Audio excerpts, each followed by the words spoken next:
La nouvelle arme ultime du gouvernement, l'article 47.1.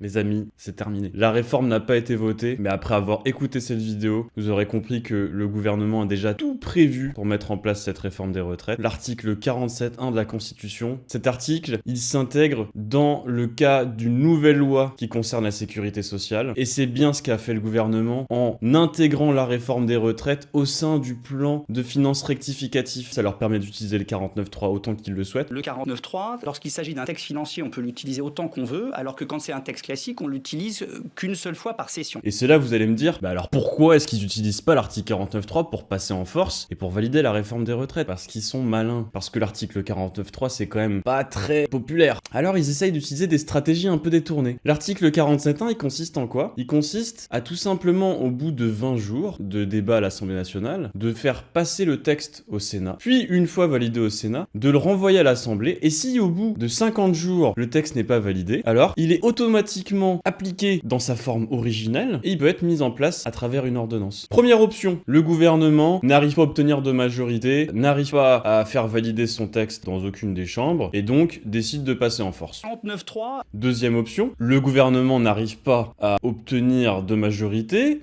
mais arrive à faire traîner les débats extrêmement longtemps, et donc utilise l'article 47.1 et fait passer le texte par ordonnance. Troisième solution, le gouvernement arrive à obtenir une majorité, le texte passe d'une chambre à une autre, mais finalement, il est adopté.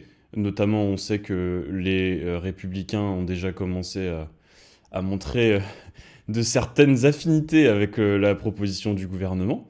Dans tous les cas, peu importe le scénario qui va être annoncé, peu importe le chemin qui va être emprunté, peu importe les prises de parti de l'opposition, puisque je rappelle que beaucoup de partis de l'opposition ont annoncé vouloir mettre en place des dizaines de milliers d'amendements pour essayer de ralentir le texte, mais c'est exactement ce que le gouvernement veut. C'est ce qu'il veut.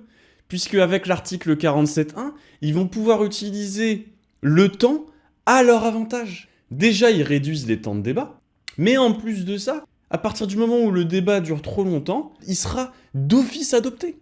Donc pour eux, c'est une aubaine. Ils attendent que ça, que l'opposition envoie des dizaines de milliers d'amendements, puisque, à terme, eh bien, c'est eux qui gagneront. Le seul moyen de faire face à cette réforme et à toutes celles qui vont arriver par la suite, bah, c'est très simple. C'est la rue, c'est les actions, c'est la mobilisation, c'est la désobéissance, ce sont des actions citoyennes qui vont se répercuter, peut-être éventuellement des blocages du pays. Mais ce qui est certain, c'est que aujourd'hui, l'appareil législatif est totalement contrôlé et mis à disposition du gouvernement. Et on le voit avec ce nouvel article, puisque ce sera la première fois dans la Ve République que le gouvernement ou qu'un gouvernement aura fait usage de cette disposition. Ça prouve à quel point ils sont malins, ça prouve à quel point ils ont préparé le terrain et réfléchi à la stratégie la plus avantageuse pour pouvoir s'assurer que le texte passerait, mais en plus de ça, de prendre en considération tous les scénarios possibles. Donc vous imaginez un peu dans quel état d'esprit ils ont mis en place, réfléchi cette réforme.